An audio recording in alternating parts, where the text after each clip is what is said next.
Good to have you here, Mary. Can you please introduce yourself and what you do and where you work? Sure. My name is Mary Grant. I am the Director of Operations and Technology for the Riverside Food and Nutrition Health System, and have been here six and a half years Wow, good for you. at this point in time. Well, thank you for being on the Pineapple Academy with us. It's a pleasure to talk to you. Yeah, So before you got to Riverside, what were you doing before? I guess the question is, what wasn't I doing before? Well, okay. So I actually spent almost 40 years at a major acute care hospital in Philadelphia. I started out, believe it or not, started out in a 6-month temporary position shortly outside of high school, and then led to 39 years of working in food service.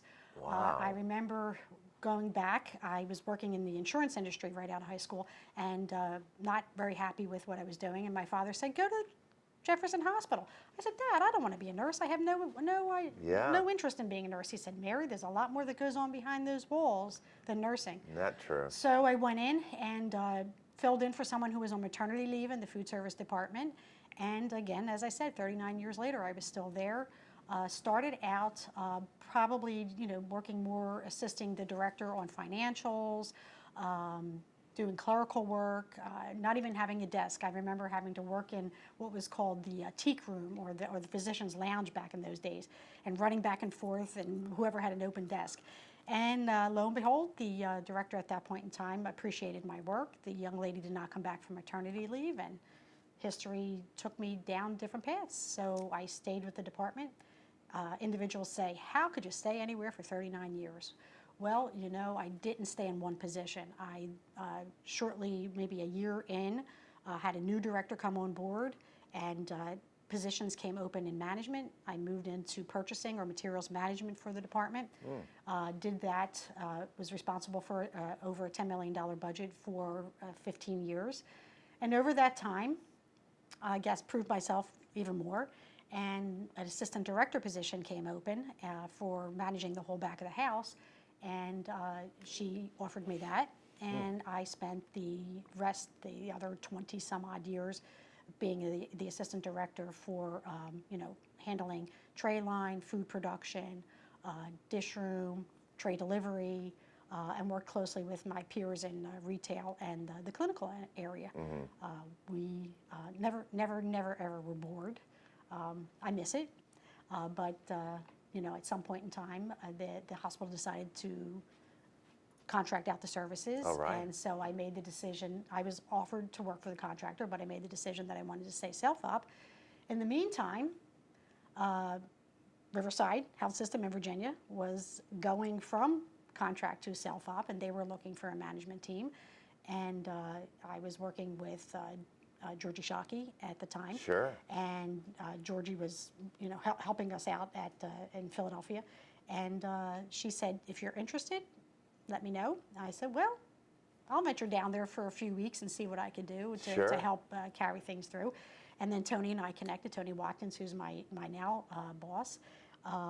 And here I am 6 years later, and I started out, Tony brought me on as the patient service technology manager, I think that's what my title was, over at Riverside Regional at that time, because we were just beginning to build what would be the system team as we know it today. Right. And so I ran patient service operation at Regional for two and a half years, while simultaneously managing the Seaboard implementation, because that Seaboard history that I bought from Philadelphia really married very nicely in them moving that into Riverside Health System.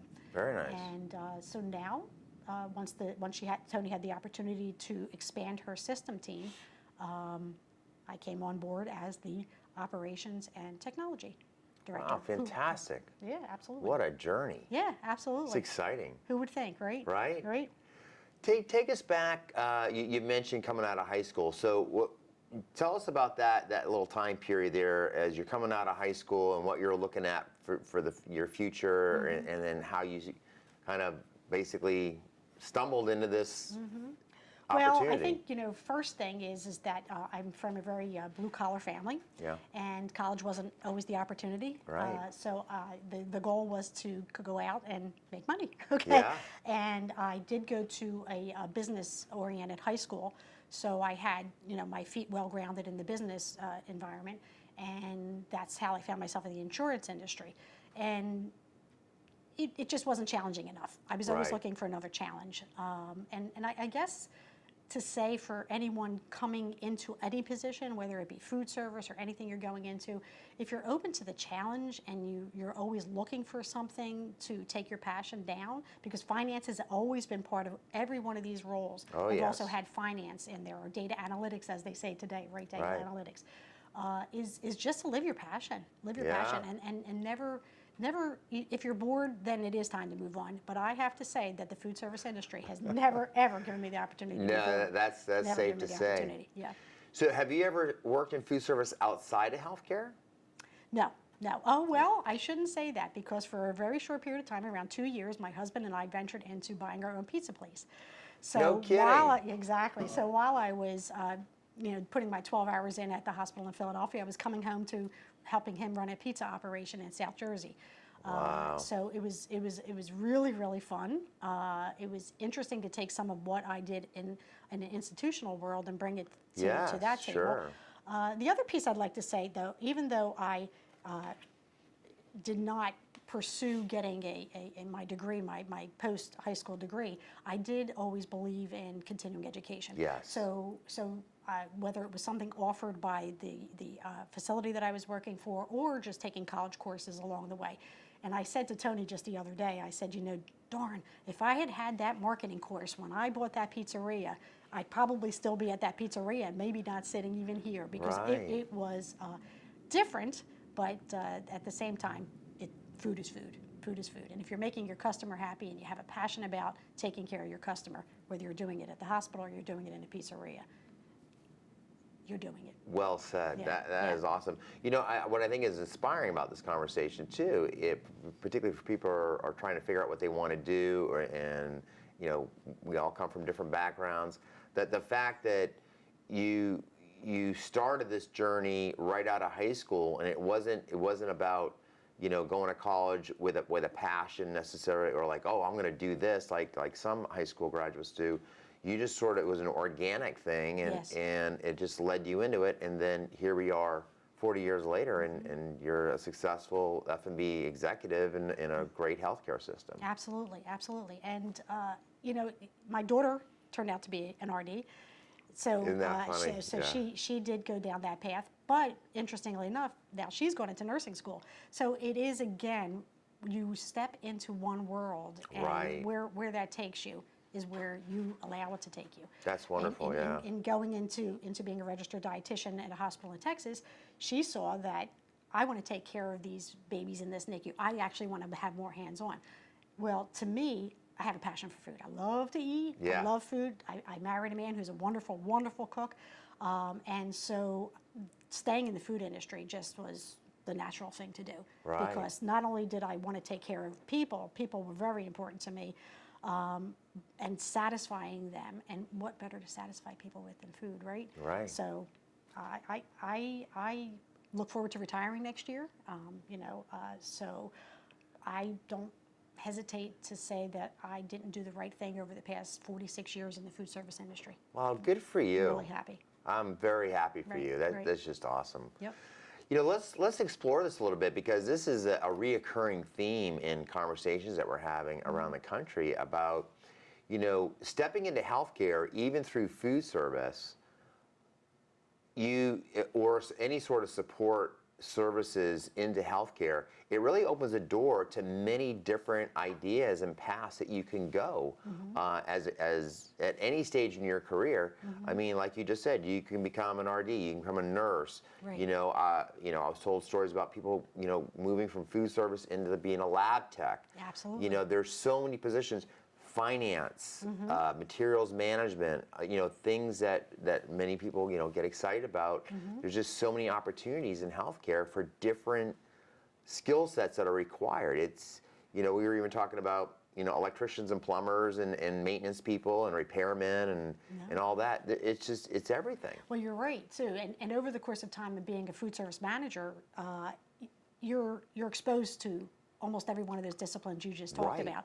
And I started to chuckle to myself when you even said something about electrician and plumber and so on. Because if you're running a kitchen, you're truly doing your job, right? You're having those dialogues with those You plumbers, with those are. electricians, and you not only with the facilities teams, but and many times outside contractors as well. Right. And believe it or not, I'm going to tell you another story. Guess how I met my husband? My husband was the service technician at the hospital. Okay. No kidding. For equipment? For equipment. So equipment management. I worked 12, 13 hours a day. If I was going to meet my husband, it had to be somewhere in that Right. kitchen, right? You're right. You go down that path of saying, well, as you're raising children or as you have employees come on board, you have those dialogues with them because you care Yeah. about your team. And I know even when I was over at Regional, we had and still do. There are individuals that are there. They'll work for the facility for 3, 4, 5 years while they're pursuing their education in becoming even a doctor. Right. Rick has one employee right now that's currently in his. Actually, I think she just recently resigned because she's going to the next step. But her ultimate goal is to be a physician. Right. Is to be a physician. So while she's there, she has the opportunity of having the education to help be paid for because most institutions are giving some tuition reimbursement, and you're exposed to individuals. You're exposed to nurses. You're exposed to Right. doctors. It's unbelievable what you're exposed to when you have the ability to work in food Well, service. and I think it's a really good point because in food service, you really do end up interacting literally with every department, whether it's just servicing them or doing catering for them or some interaction, going in meetings, and you develop these relationships. That's a really good point.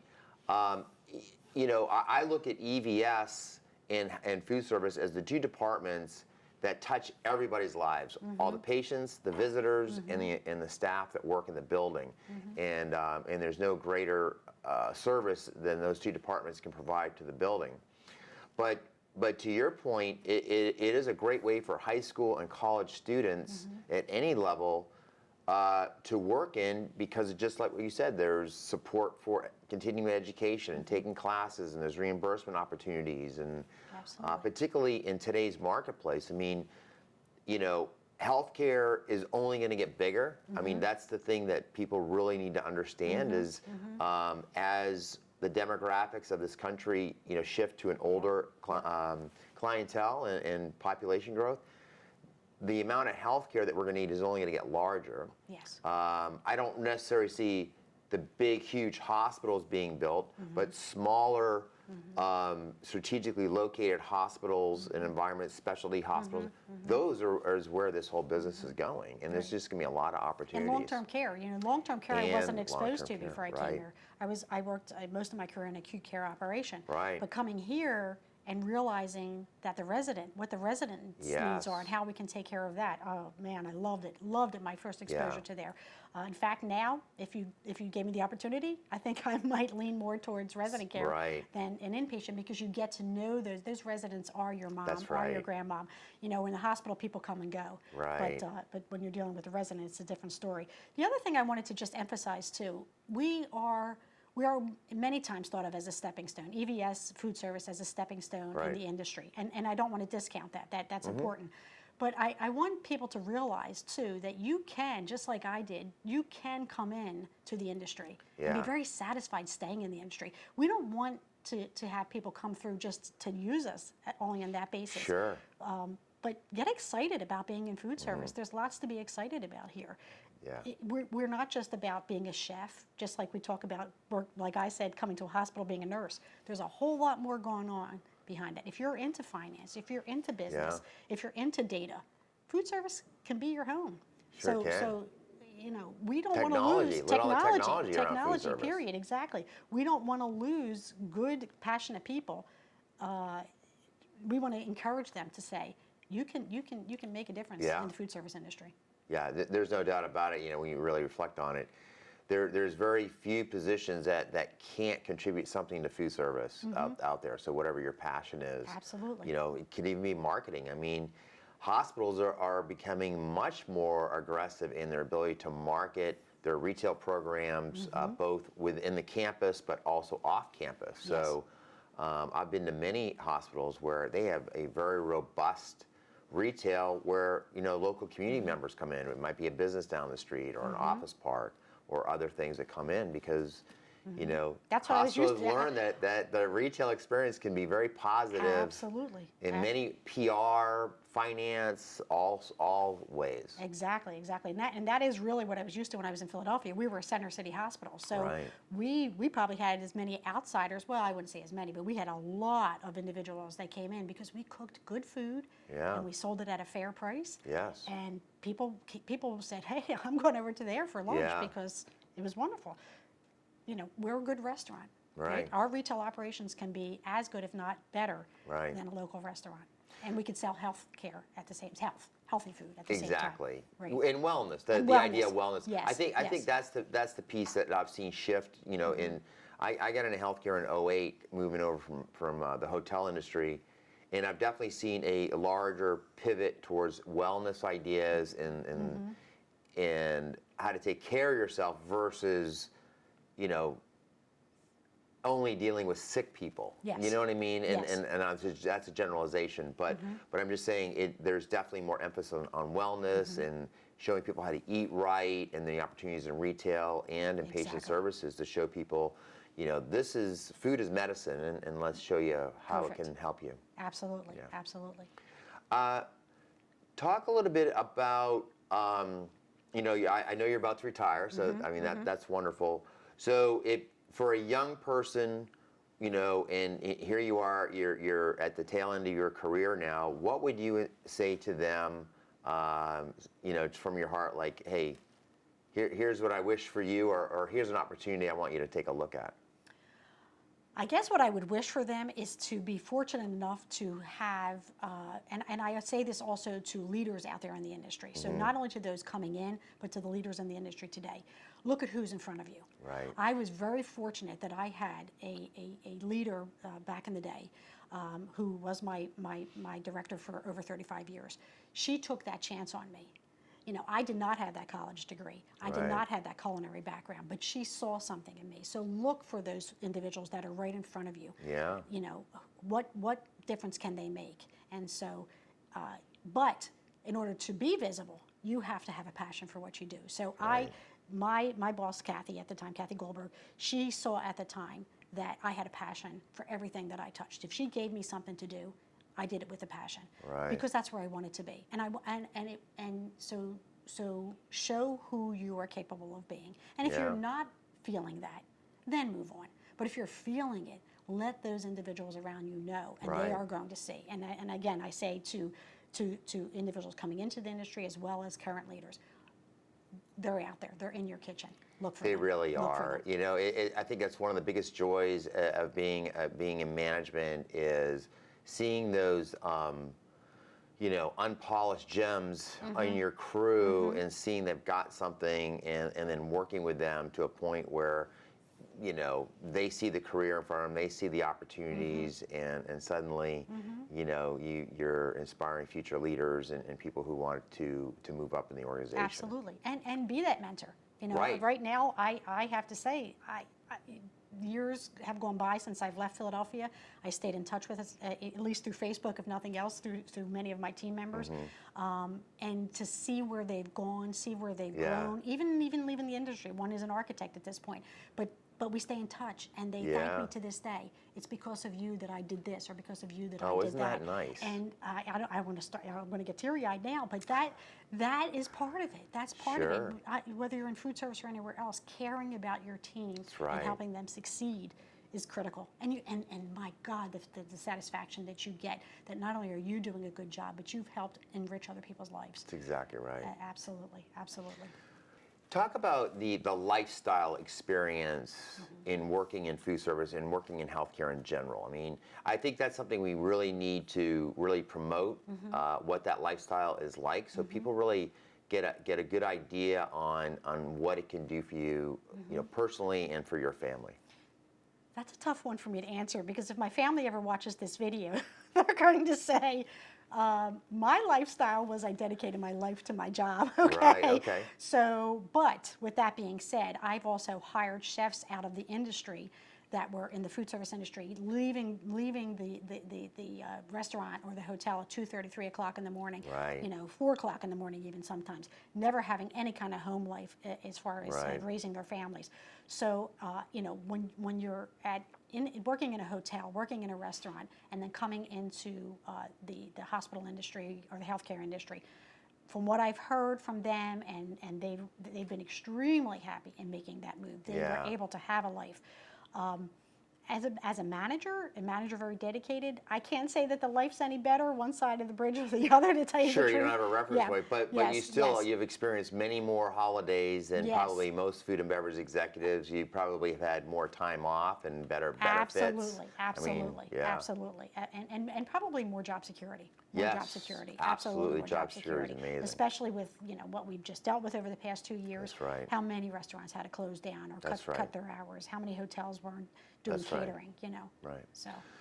So, as a person that's over operations for many properties, obviously employee engagement and training is an important aspect. So, I get the sense that you were probably given the task from Tony to figure out how we're going to train everybody or something like that. Can you just tell about that experience and what happened and Sure, how you get to where you're at now? Absolutely, absolutely. So it's interesting because training has always been something that the team has been concerned about. Allison and I would dialogue back and forth, Allison, my peer, how can we make this better? What can we do to enhance the training? And our leaders would also reach out Right. because there wasn't the consistency that we were looking for in a system operation.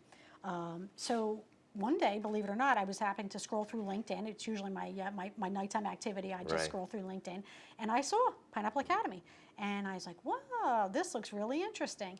And lo and behold, on another call that I happened to be on with our prime vendor, U.S. Foods, Right. I brought it up, and they said, "Well, that's interesting. We are actually building a relationship with Pineapple Academy at the Yes. same time." They said, "Let us know if you pursue it. We'd be really interesting to see how things Yes. go." I then got on several calls with Tucker, and we moved forward. And I said, "This really looks like something we could utilize." Allison and I got extremely excited, and we were able to come up with a subscription this year. And we have loaded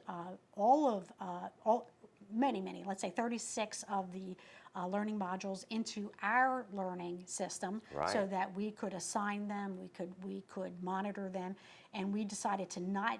There was so much there to choose from. Right. We said we have to kind of bring it in a little bit because Sure. each facility also has another 20 or 30 courses they want everybody to do. Yeah. So we chose 4 of the modules to start out with that we made mandatory for our team members, that were focused on food service sanitation, food storage, Sure. and food safety.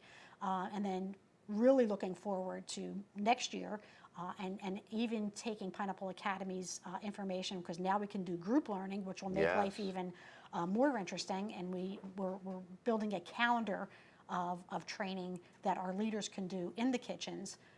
Oh, very quick nice. using the Pineapple Academy information, quick reviews. Everyone signs off at one time. Yes. We do the testing.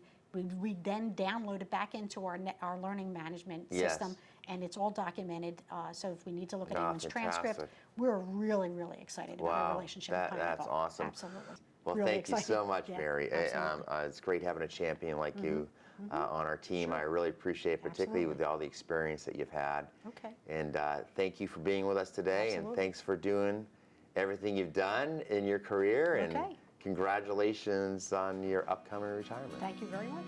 Thank you. Great having you. Okay. Thank All right. you. Take care.